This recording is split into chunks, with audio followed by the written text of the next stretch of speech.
Hello, entrepreneurs. Joe DeCharis, CPA, coming to you live from downtown Flushing, New York, with another special breaking IRS news broadcast. And this has been going on. It's going to keep going on, folks, for quite some time. Unfortunately, we're going to be talking about how to deal with an IRS that is totally broken. I mean, the post office can't even deliver mail, and the IRS, I think, relies on the mail a lot. So just that part of it is frightening. So even if the IRS was on full, like if they were ever actually like running a decent organization, without the post office's cooperation, things get jammed up, and that's what's happening. And if you're watching live, I would appreciate if you can give me a hashtag live. If you're watching the replay, give me a hashtag replay, because this stuff is important, folks.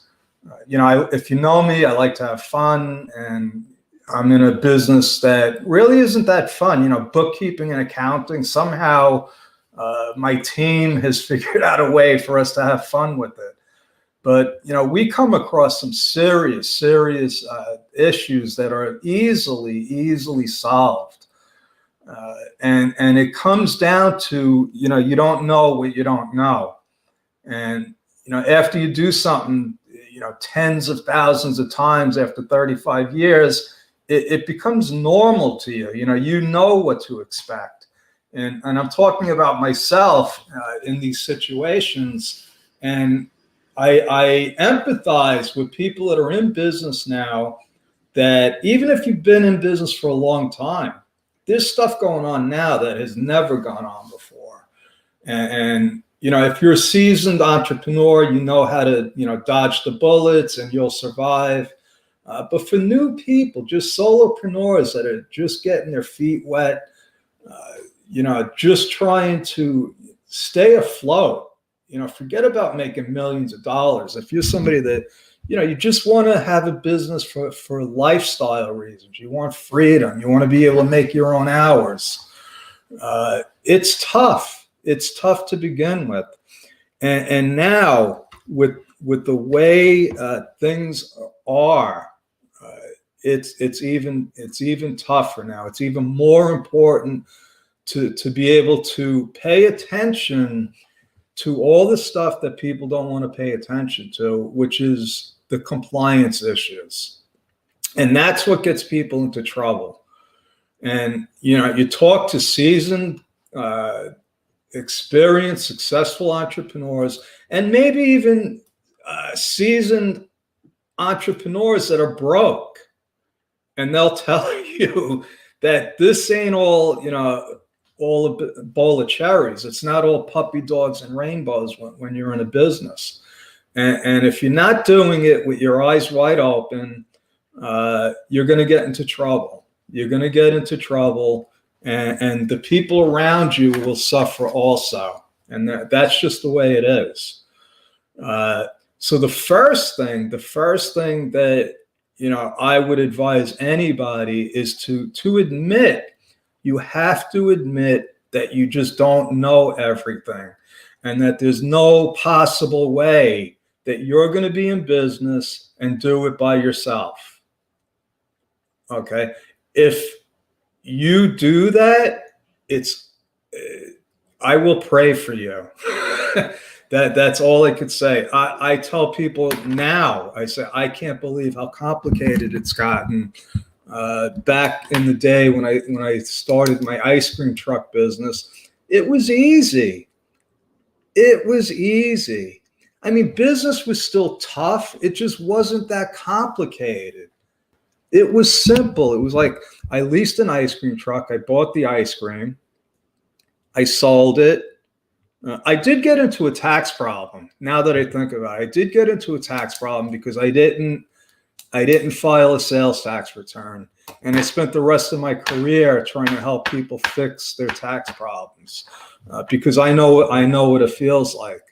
So let's talk about, some of the things that are going on now. And I've been talking about the machine for a while now. I haven't kept track of how long, but the issue is that we're not dealing with people anymore, folks. We're dealing with a machine, and it's not just the IRS, it's big business, it's banks, it's insurance companies. And to be quite honest with you, they really don't give a hoot about small business owners. They might say that they do. They might say that they're business friendly, but their definition of a small business is totally different than what I believe a small business is. I'm a small business. I'm a solopreneur. Okay, I don't have 1,000 employees. I don't have 5 employees. I got a bunch of subcontractors that I hire all over the world. Okay, I'm a small business. The grocery stores, the people that are struggling to survive, those are small businesses. If you go to the IRS's website, they will tell you that a small business, not the IRS, the Small Business Administration, they will tell you that a small business is any business with up to 500 employees. 500. The percentage of businesses that even get to 5 employees is so small. It's ridiculous. I don't have the numbers right now, but let's say it's not even 10%. It's not even 10%. So how could they even call themselves a small business administration? And so this is what we're talking about, folks. This is what we're up against. The stimulus payments. Okay, let's talk about this. They totally screwed up the first 2 payments in numerous ways, in ways that I have to think that the IRS's website or their system had to be hacked into, because some of the things that happened just defy simple programming protocol. I mean, my mom got a check the first time, and the second time they tried to electronically send it to her to an account that she had closed. That just doesn't make sense. I have another friend that had the first payment electronically put into her account, and the second one they sent the check, which she hasn't gotten yet.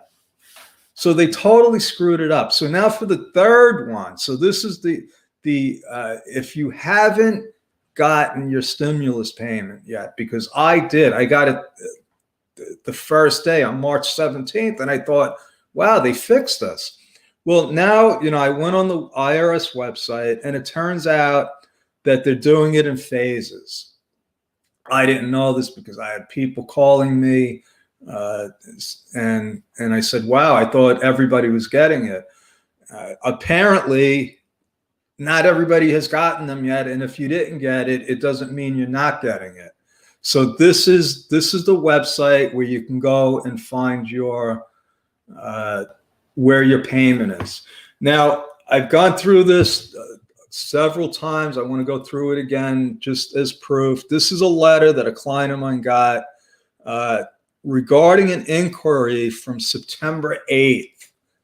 Okay. They replied on March 10th. So that's October, November, December, January, February, March. That's over 6 months, folks, that it took them to respond. And then they asked us, they said, we need an additional 60 days to complete your response. Now, the response, the inquiry was an amended corporate return. It should take 4 to 6 weeks to process something like that under normal circumstances. So this is what we're up against. Now, what happens with the machine is if you get a notice from the IRS or even from the state and local government saying that you owe them money for whatever reason, And if you owe them the money, then you pay it. But a lot of times the money isn't owed because there's some kind of error, administrative thing, or maybe I made a mistake, or we could fix something. But there's a process where you can fix this. And the process is you get a letter from the IRS, you disagree, you send it to them within 30 days, and usually they respond back within 4 to 6 weeks.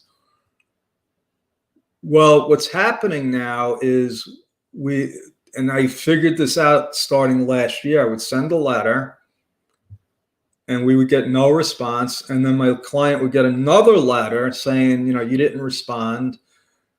And then they would get a third letter saying, we're going to take the money out of your account. So meanwhile, what's going on is I'm mailing a letter. It's probably getting lost in the post office. If it is getting delivered, it's sitting on somebody's desk at the IRS. So they're not opening the mail. They're not opening the mail. But the collection notices are still going. Okay. So what I've told my clients is that the only solution is, so when you get a letter, there's a number on there. There's a phone number. So what I've told my clients is that you have to call the IRS yourself, because me getting a power of attorney, and it's just very time consuming and it's expensive, and it's happening to too many people.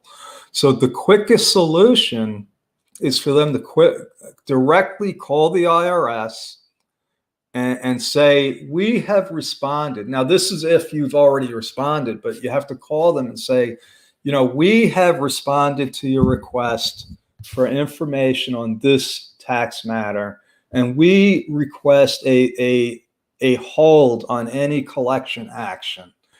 And they will do it. I don't know if they have to do it. I mean, there's laws in place, folks. There are laws in place. And I'm trying to find my Zoom thing. Give me 1 second. Yes, there are. Okay, I was here all along. I just didn't see myself.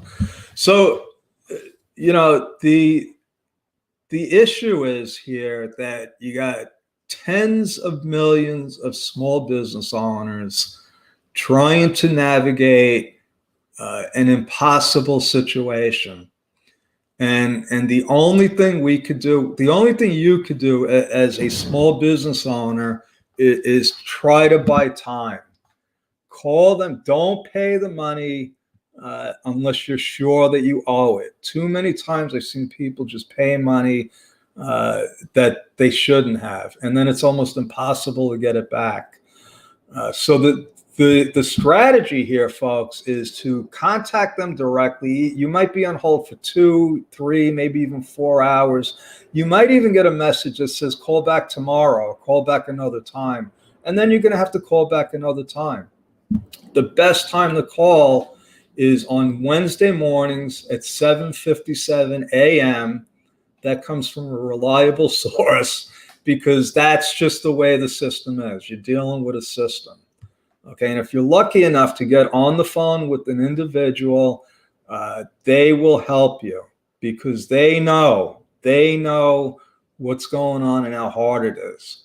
So that's my story. I'm sticking with it. If you would like to contact me and chat about an issue that you're having with the IRS, or just general business questions, I'll give you free 15, 20 minutes of my time and try to help you if I can. I also would like to invite you to our mastermind group. My VA, Elizabeth Frederick, does an awesome job. We have a lot of fun. That's on Saturdays at 2 p.m. Eastern time, and Tuesdays at 12 p.m. Eastern time also. So, hey, Susie, I just saw your post here. Why did you pay them? Why did you pay them? We'll have to talk offline. All right. Anyway, that's my story. I'm sticking with it. God bless. I will talk to you again soon.